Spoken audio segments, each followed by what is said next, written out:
This channel's content is strictly for educational and informational purpose and does not endorse or promote any form of violence, harm, illegal activities, self-injuries and communal disharmony. Paschimbanga থেকে ব্যবসা গোটালো DIC India limited. রাজ্য সরকারের সঙ্গে প্রথম দফার যে আইনি লড়াই, সেই লড়াইয়ে জয় হয়েছে সংস্থার।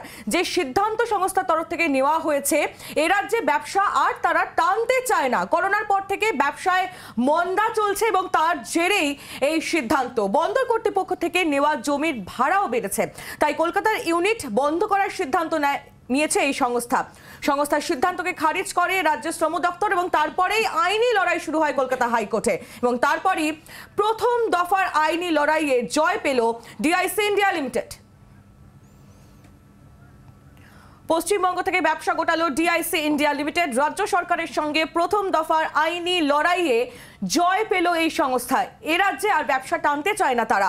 করোনার পর থেকে ব্যবসায় মন্দার জেরে এই সিদ্ধান্ত। অর্ণবাংশু নিয়োগী আমাদের প্রতিনিধি রয়েছেন আমাদের সঙ্গে। অর্ণবাংশু, কি খবর পাচ্ছ এই বিষয়ে? দেখো হাইলি, সেটা হচ্ছে যে নির্বাচনের আগেই কিন্তু ডিআইসি ইন্ডিয়া তারাতলাতে তাদের যে কলকাতা ব্রাঞ্চ বা কলকাতা ইউনিট, এই রাজ্যের একটা ইউনিট, তারা কিন্তু সেটা বন্ধ করে দিল। ইতিমধ্যে তারা সমস্ত জমি তারা ফিরিয়ে দিয়েছে পোর্ট ট্রাস্ট সংস্থাকে। একই সঙ্গে সমস্ত মেশিনারি যা আছে সমস্ত তারা উদ্ধার করে নিয়েছে বা বের করে নিয়েছে।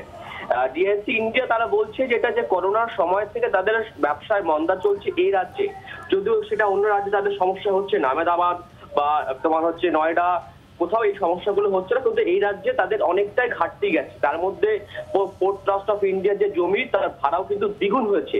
এই অবস্থা তারা কোনোভাবে ব্যবসা টানতে পারছে না, সেই কারণে তারা ব্যবসা গোটাতে চেয়ে রাজ্যের লেবার ডিপার্টমেন্টে অ্যাপ্লিকেশন দেয়। লেবার ডিপার্টমেন্ট সেই অ্যাপ্লিকেশন তারা বাতিল করে বলে যে এলাকার মানুষ এবং শ্রমিকদের স্বার্থের কথা চিন্তা করে আমরা আপনাদের ব্যবসা গোটাতে দেব না। এরপর সেটাকে চ্যালেঞ্জ করে কলকাতা হাইকোর্টে মামলা হয়।